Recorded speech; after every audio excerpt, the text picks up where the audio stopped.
Hello students, welcome to physics X. तो Coulomb's law पे question चल रहे थे अपने, ठीक है। हमने काफी सारे क्वेश्चंस भी किए थे सॉल्व। क्वेश्चंस के ही सिलसिले को आगे बढ़ाते हैं और कुछ क्वेश्चंस हम और सॉल्व करते हैं, ठीक है। तो हमने जो प्रीवियस क्लास में कुछ क्वेश्चंस किए थे उनमें हमने दो चार्जेस, लास्ट जो क्वेश्चन किया था वो इस तरह से दो चार्जेस को रख दिया था, Q और Q। Q1 Q2 मैंने कहा था तीसरा चार्ज कहां रखा जाए कि फाइनल जो नेट फोर्स है वो 0 आ जाए। लेकिन अगर ये दोनों चार्ज बराबर होते हैं, Q और Q है, तो तीसरा चार्ज कहां रखेंगे? इनके मिड पॉइंट पर रखेंगे। मिड पॉइंट का मतलब अगर मैं इनके मिड पॉइंट पर रख दूं इसको, तो यहां पे नेट फोर्स क्या होगा? 0 होगा। इसी तरह एक ट्रायंगल की अगर मैं बात करूं, ठीक है, एक ट्रायंगल की मैं बात करूं और बोलूं कि उनके 3 कॉर्नर्स पर इक्वल चार्जेस रखे हुए हैं, तीनों कॉर्नर्स पर इक्वल चार्जेस रखे हुए हैं। अब मैं इसके सेंटर की अगर मैं बात करूं, सेंटर, और यहां पे अगर मैं देखूं कोई भी चार्ज रख दूं, तो जो नेट फोर्स आएगा on charge, net force will be 0।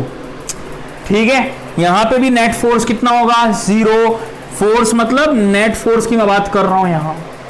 इसी तरह से अगर मैं एक स्क्वायर कंसीडर करूं और स्क्वायर के चारों कॉर्नर्स पर एक चार्ज मैं यहां पे रख दूं, ठीक है, तो इसके वापस सेंटर पर अगर मैं बात करूं, चार्ज Q, नेट फोर्स 0।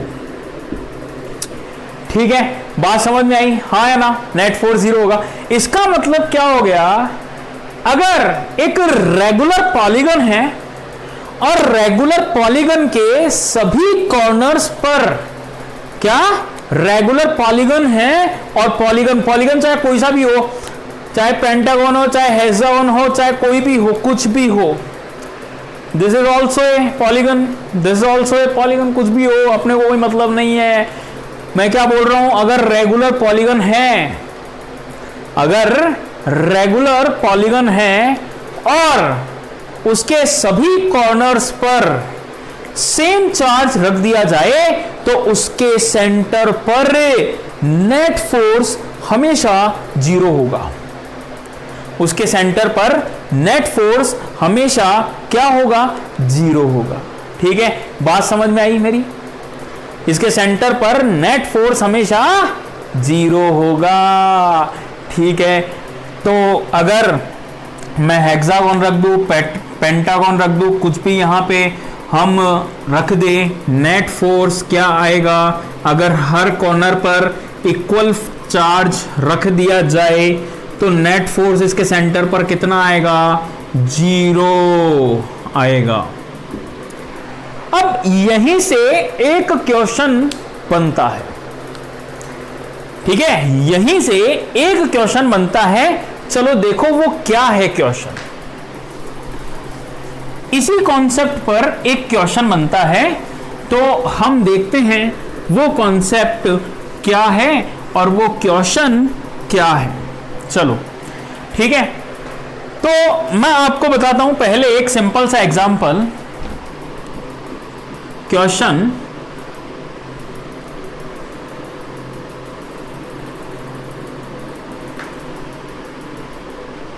ठीक है, एक सिंपल सा question, A, B, C and D at 3 corners, this is O, at 3 corners 3 equal charge are placed।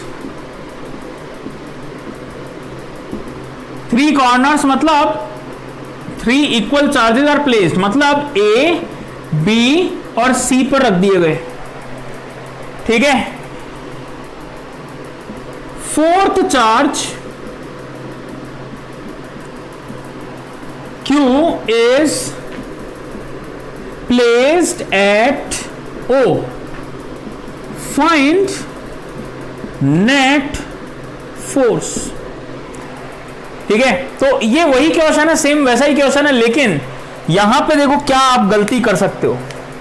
गलती करेंगे और क्या करेंगे, ये करेंगे, मैं बताता हूं। देखो बच्चे क्या करेंगे, एक फोर्स तो ऐसे निकाल लेंगे, एक फोर्स ऐसे निकाल लेंगे और एक फोर्स ऐसे कैलकुलेट कर लेंगे। सही है, तो इसमें तो सही है, इसमें तो आ जाएगा नो डाउट। देखो ये वाला फोर्स और ये वाला फोर्स कैंसिल आउट हो गया, बचा क्या, ये वाला फोर्स। लेकिन मैं इसमें आपको दूसरे तरीके से बताने जा रहा हूं, ध्यान से सुनना भाई। इसमें ये देखो चार्जेस सेम है, Q capital Q Q Q, तो इसके कारण जो फोर्स लगेगा वो ये वाली डिस्टेंस पर डिपेंड करेगा। ये डिस्टेंस और ये डिस्टेंस सेम हो गई, इसके कारण इस तरफ आएगा, इसके कारण इस तरफ आएगा, तो ये दोनों फोर्सेस कैंसिल हो गए, बच क्या गया ये।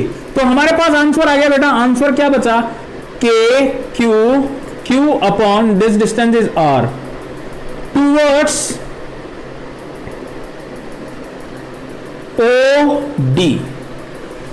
ये चलो आ गया, इससे तो आ गया, कोई दिक्कत ही नहीं हुई, इससे आराम से आ गया। लेकिन अब देखो मैं क्या कॉन्सेप्ट अप्लाई कर रहा हूं, क्योंकि अगर यहां पे अपने पास 4 साइड्स हैं तो आंसर में कोई दिक्कत ही नहीं होगी।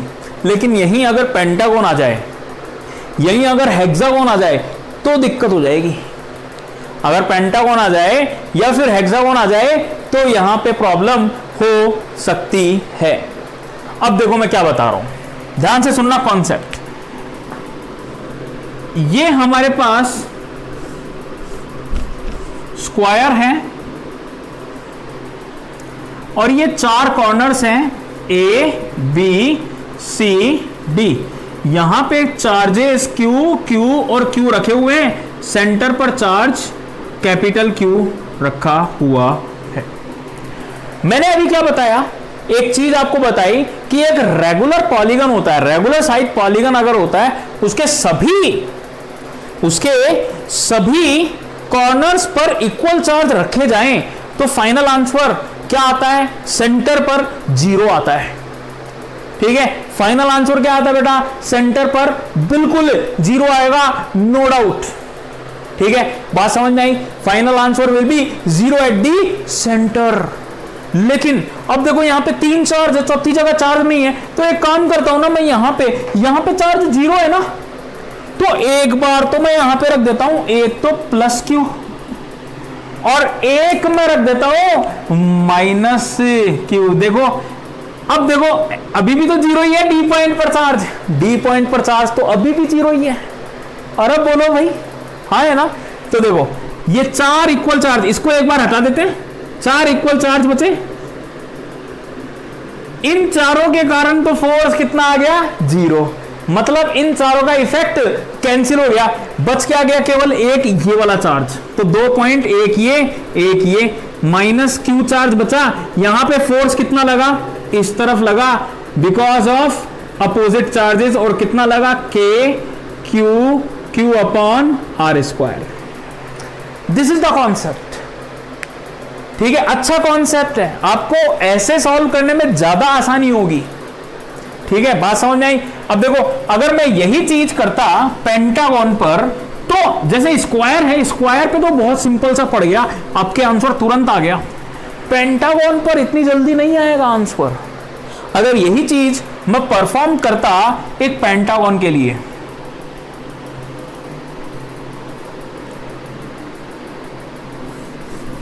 Regular pentagon A B C D E and this is assume this is the centre O. ऐसे सिमेट्रिक नहीं है, ठीक है, इस तरह से ये सिमेट्रिक नहीं है। 4 चार्जेस इस तरह से यहां पे रखे हुए हैं, plus Q plus Q plus Q plus Q.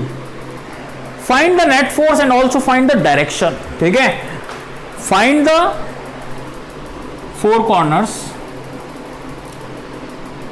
4 equal charges A, B, C, D. Find the net force on charge Q. अब स्क्वायर था तो आपने कंपोनेंट निकाल लिए थे, यहां पे तो एंगल ही ऐसे आएंगे कि आप कंपोनेंट नहीं निकाल पाओगे। ठीक है, यहां तो अपने पास एंगल ही ऐसे होंगे कि आप कंपोनेंट नहीं निकाल पाओगे। मतलब इसके कारण आप देखोगे इस तरफ होगा, इसके कारण इस तरफ होगा। किसको किसके साथ कैंसिल करोगे भाई? इसके कारण इस तरफ होगा, इसके कारण इस तरफ होगा। किसको किससे कैंसिल करोगे भाई?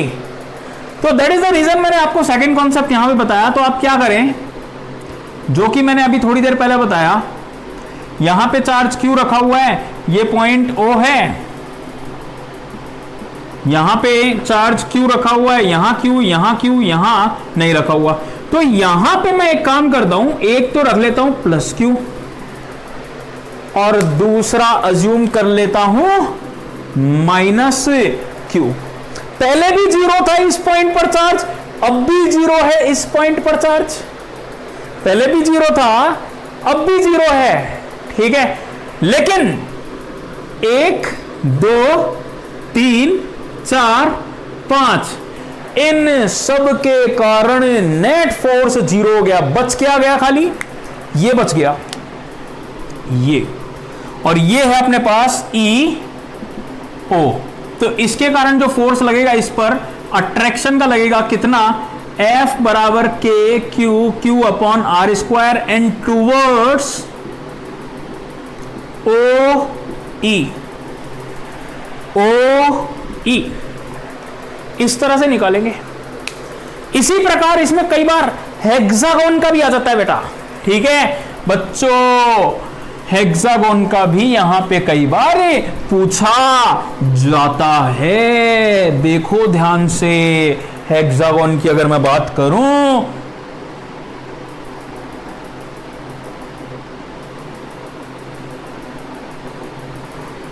A, B, C, D, E, F और this point is O।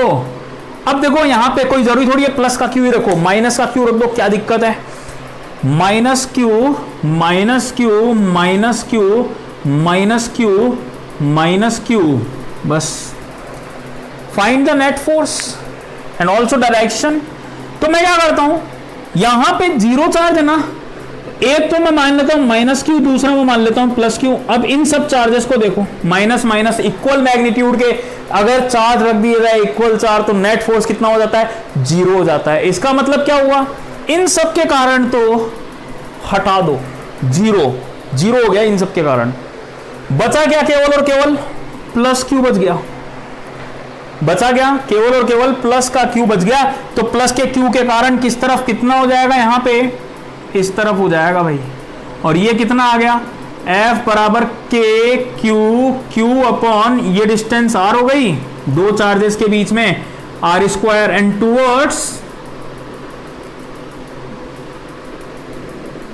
FO, towards FO। ठीक है, बात समझ में आई आपको अच्छे से? ठीक है, नेक्स्ट। तो ये कॉन्सेप्ट ध्यान रखना भाई जरूर। Next,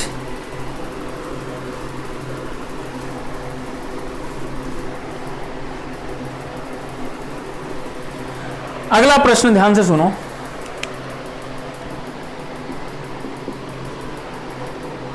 find,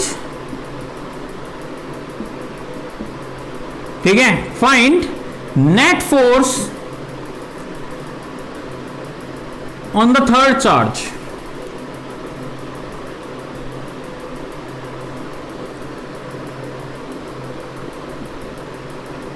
Placed as shown. ठीक है, find the third force, find the net force on the third charge, point C. ठीक है, place at point C. चलो इसको बताओ। तो देखो ये X पॉइंट है, तो सबसे पहले अगर मैं बात करूं तो इस चार्ज के कारण, ठीक है, इस पर कितना फोर्स आएगा? F। और ये वाली डिस्टेंस मैं मान लेता हूं एक बार R है। आर को मैं लिख सकता हूं, इसमें कोई बड़ी बात नहीं है। This is d/2, d/2 square, चलो d/2 square plus x square का अंडर रूट। आर लिख लिया, क्या ये थीटा भी आ जाएगा? तो ये इधर फोर्स लग गया एफ। इसी तरह इस चार्ज के कारण एक फोर्स ऐसे लग गया एफ। भाई देखो चार्जेस सेम है, plus Q plus Q plus Q capital Q, और डिस्टेंस भी ये d/2 है, तो ये भी आर ही हो गई ना। डिस्टेंस भी सेम है तो ये भी आर ही हो गई। तो जब डिस्टेंस सेम है, चार्जेस का मैग्नीट्यूड सेम है, तो फोर्स भी तो एफ ही लगेगा। तो इसको भी मैंने क्या लिख लिया, एफ। नाउ अब दो फोर्स आ गए मेरे पास इस तरह से, ये एफ और ये एफ, इन दोनों का रिजल्टेंट ही निकालना होगा ना, नेट। तो नेट फोर्स देखो, अब इस वाले जो फोर्स का देखूंगा मैं, इसके दो कंपोनेंट आएंगे। एक तो आएगा ये मैंने थीटा बोल दिया, ये थीटा, तो ये भी थीटा, तो दो कंपोनेंट आए बेटा। एक तो आया एफ कॉस थीटा और एक आया एफ साइन थीटा। इसी प्रकार इसके भी दो कंपोनेंट आए, एक आया, इधर भी थीटा ही होगा ना, ये थीटा है तो ये भी थीटा ही होगा, एफ कॉस थीटा, और दूसरा एफ साइन थीटा। ध्यान से देखो, एफ कॉस थीटा और एफ कॉस थीटा तो एक दूसरे से कैंसिल हो गए। वेक्टर वाला लेक्चर प्रोवाइड करवाया तो देखा था ना कंपोनेंट कैसे लेते हैं। ध्यान से कंपोनेंट लेना आना चाहिए, ठीक है। तो देखो ध्यान से, एफ कॉस थीटा और एफ कॉस थीटा जो होंगे वो कैंसिल हो गए। एफ कॉस थीटा से एफ कॉस थीटा गया, बचा क्या, ये बच गया। तो नेट फोर्स कितना हुआ बेटा, नेट फोर्स हो गया 2f sine theta. Net force कितना हो गया, 2f साइन थीटा, ठीक है। तो बात समझ में आई, हाँ या ना। नेक्स्ट, अब देखो ध्यान से, 2f की value k q into capital Q upon ये r स्क्वायर, और sine theta is x upon r, तो r का q हो गए। तो नेट फोर्स कितना आ गया, F बराबर 2k q अपॉन r³ मतलब d/2 का स्क्वायर प्लस x स्क्वायर की पावर 3/2 इंटू x, ये आ गया मेरे पास नेट फोर्स, ठीक है। अगर दो चार्ज का सिस्टम हो और कोई भी हमें इस तरह से दे रखा हो तो इतना फोर्स आएगा। ये मैं क्यों बता रहा हूं आपको, बिकॉज जो अब हम पढ़ने जा रहे हैं, क्वेश्चंस करने जा रहे हैं, उनमें ये चीज काम आने वाली है, ठीक है। नेक्स्ट, अब आप सोचो, थोड़ा सा एक्सप्लेन कर देता हूं इस चीज को मैं। सोचो, ये जो चार्ज था यहां पे, ये मिड पॉइंट हो गया क्या, ये वाला पॉइंट, ये मिड पॉइंट है क्या, बिल्कुल है, हाँ या ना, ये मिड पॉइंट है। इसका मतलब क्या हो गया, अगर मैं इसकी बात करूं मिड पॉइंट, तो जब अगर ये चार्ज, ये जो प्लस का क्यू चार्ज यहां पे रखा है सी पॉइंट पर, जो चार्ज सी पॉइंट पर रखा हुआ है वो अगर यहां पे होता तो नेट फोर्स कितना आता, 0। नेट फोर्स कितना आता, 0। If the third charge Q is at C, ठीक है, ये यहां पे है। अगर Q चार्ज कहां पे होता, मिड पॉइंट पर होता, तो नेट फोर्स कितना आता, 0 आता। नेट फोर्स कितना आता, 0 आता, इस पॉइंट पर होता तो हमने क्या किया, इस पॉइंट से थोड़ा सा, नेट फोर्स 0 होने का मतलब समझ रहे हो, चार्ज इक्विलिब्रियम में है। नेट फोर्स 0 होने का मतलब समझ रहे हो, चार्ज जो है वो इक्विलिब्रियम में है भाई। नेट फोर्स 0 होने का मतलब है कि चार्ज इक्विलिब्रियम में है, ठीक है। तो देखो यहां पे इक्विलिब्रियम में था, मतलब रेस्ट पे था इक्विलिब्रियम, इसको थोड़ा सा मैंने ऊपर खिसका दिया, थोड़ा सा ही खिसका दो, चाहे x कुछ भी हो 0 से बड़ा, एक्स कुछ भी हो 0 से बड़ा, एफ देखो किस तरफ आ रहा है, उस तरफ। नेट रिजल्टेंट फोर्स किस तरफ आ रहा है, देखो ध्यान से, ये दो चार्ज सिस्टम था, प्लस क्यू, अगर तीसरा चार्ज यहां पे भी होता तो नेट फोर्स इस पर जो लग रहा है वो किस तरफ लग रहा है, इस तरफ, है ना। यहां पे होता तो 0 लगता, लेकिन ऊपर लग रहा है किस तरफ, ऊपर की तरफ। मतलब क्या हो बेटा, थोड़ा सा भी इस चार्ज को अगर मैंने ऊपर की तरफ खिसका दिया तो भाग जाएगा। थोड़ा सा भी अगर इस चार्ज को मैंने ऊपर की ओर खिसका दिया तो ये चार्ज जो होगा वो ऊपर भाग जाएगा। बात समझ में आ गई ना, ठीक है, ये भाग जाएगा आराम से, ठीक है। बात समझ में आई मैं क्या बोल रहा हूं यहां पे आपको। नेक्स्ट, तो मैंने अगर दो पॉजिटिव चार्ज के बीच में तीसरा पॉजिटिव चार्ज मिड पॉइंट पर रखा और ऊपर ऐसे खिसका दिया तो भाग गया। लेकिन अगर मैं इसी चार्ज को ऐसे खिसका दूं तो,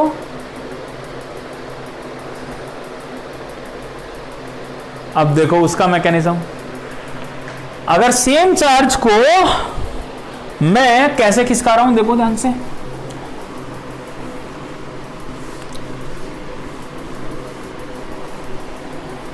मैंने क्या कहा,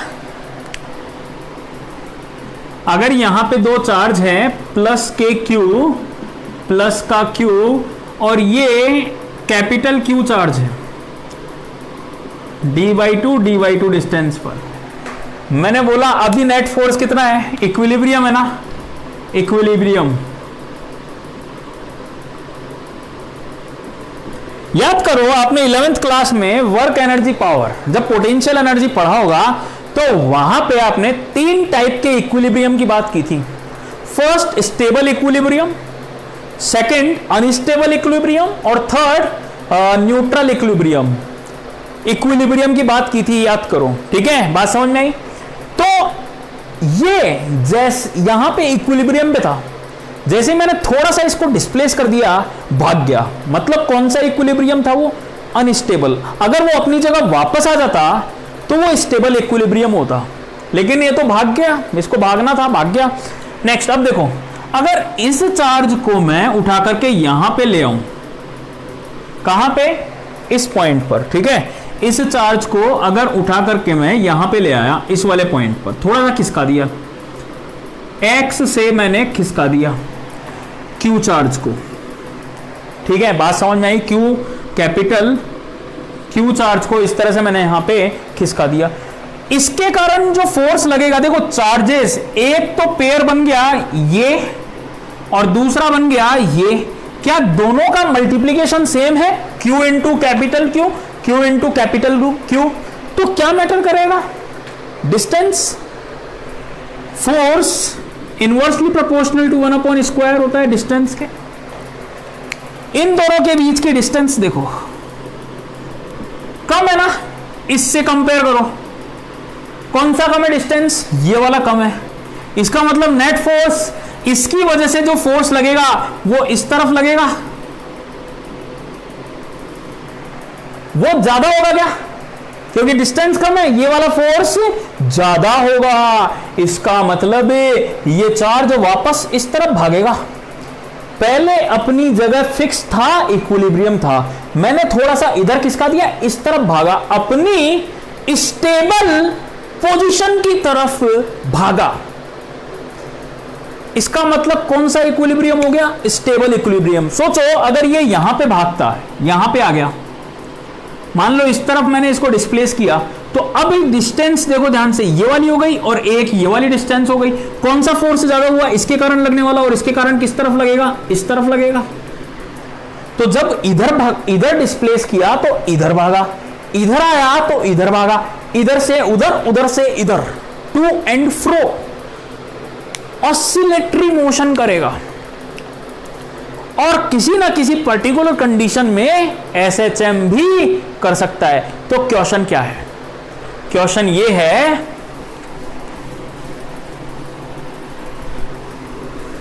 if charge is displaced by a very small if charge is displaced by a very small distance, then find the time period of SHM. Then find time period of SHM. याद करो टाइम पीरियड ऑफ SHM कैसे find out करते हैं, ठीक है? थोड़ा सा याद करने की कोशिश करो। मुझे पता है तुम भूल गए होंगे क्योंकि 12th क्लास में पढ़ रहे हो, भूल गए होंगे बिल्कुल, ठीक है? 12th क्लास का है, लेकिन फिर भी थोड़ा सा याद करने की कोशिश करो। टाइम पीरियड कैसे निकालते होंगे? पहले फोर्स माइनस के एक्स आता है, ठीक है? या एक्सिलरेशन जो होता है माइनस ओमेगा स्क्वायर एक्स, इस टर्म में निकालता हूं मैं। फिर ओमेगा आ जाता है, फिर ओमेगा बराबर 2 पाई अपॉन टी, ये आ जाएगा, है ना?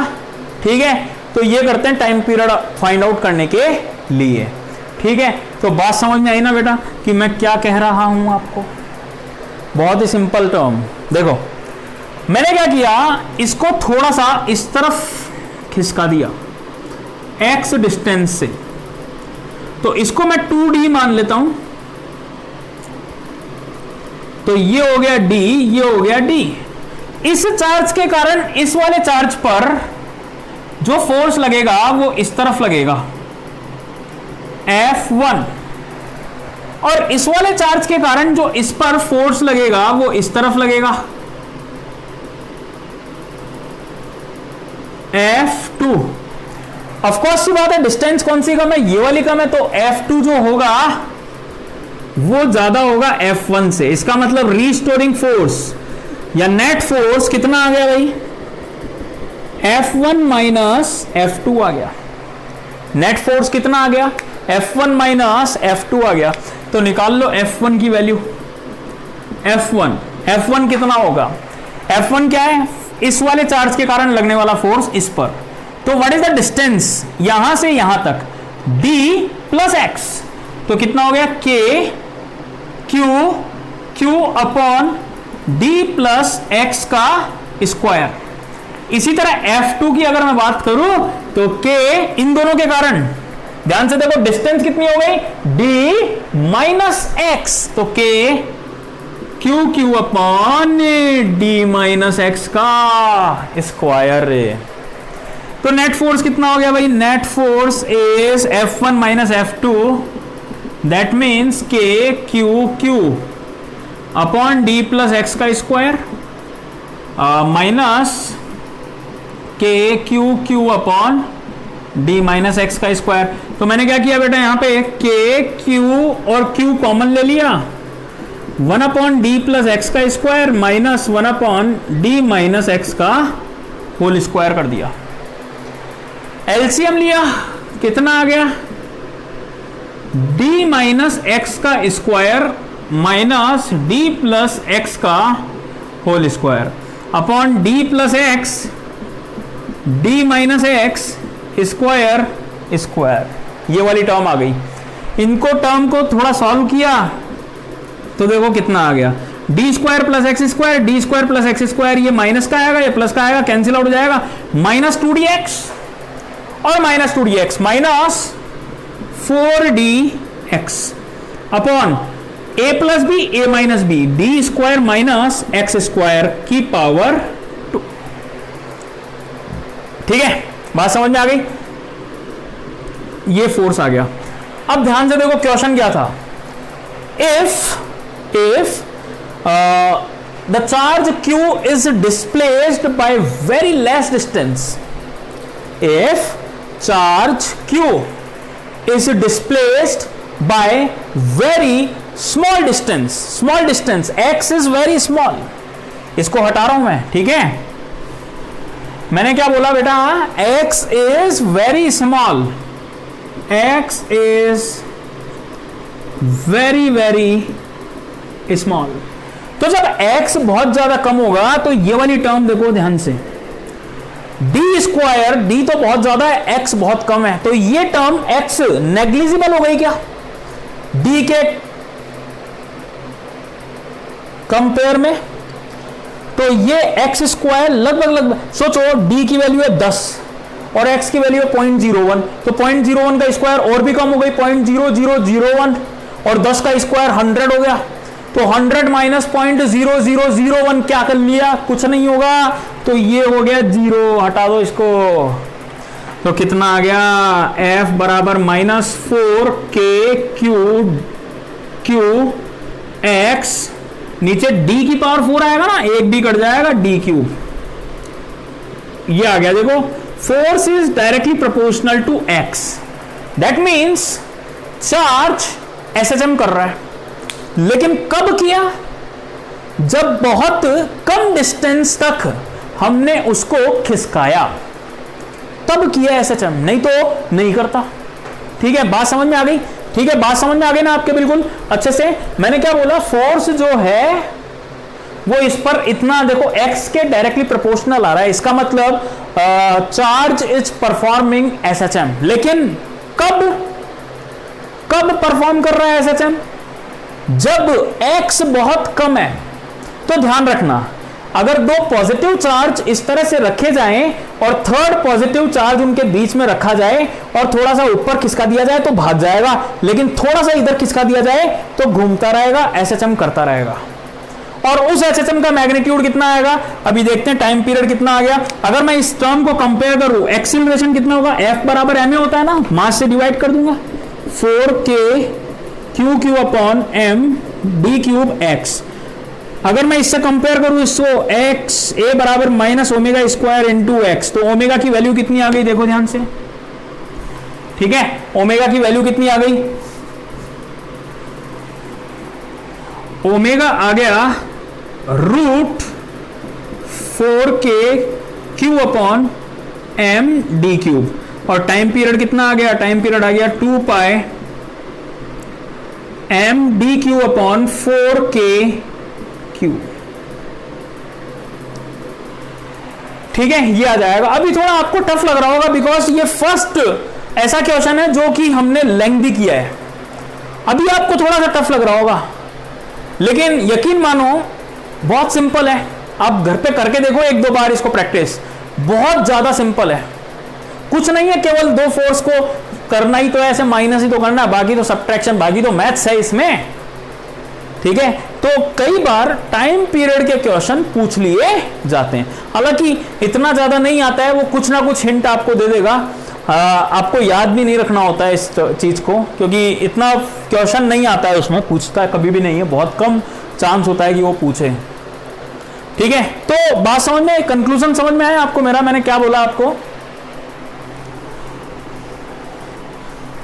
अगर दो पॉजिटिव और इक्वल मैग्नीट्यूड के चार्ज, ये कंक्लूजन याद रखो आपको, अगर दो पॉजिटिव इक्वल चार्ज रखे गए हैं और उनके बीचों बीच मिड पॉइंट पर एक और चार्ज रख दिया जाए, तो अगर उसको परपेंडिकुलर ऐसे घुमाया जाएगा तो वो भाग जाएगा, लेकिन ऐसे लेके जाया जाएगा तो वो SHM करने लगेगा। इसी तरह माइनस वाले चार्ज के लिए भी होता है, ध्यान से देखो।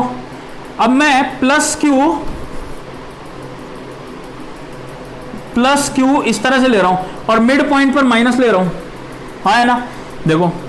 अब अगर मैं इसको यहां पे ले जाऊं माइनस क्यू, तो इसके कारण जो फोर्स है वो ऐसे लगेगा क्या,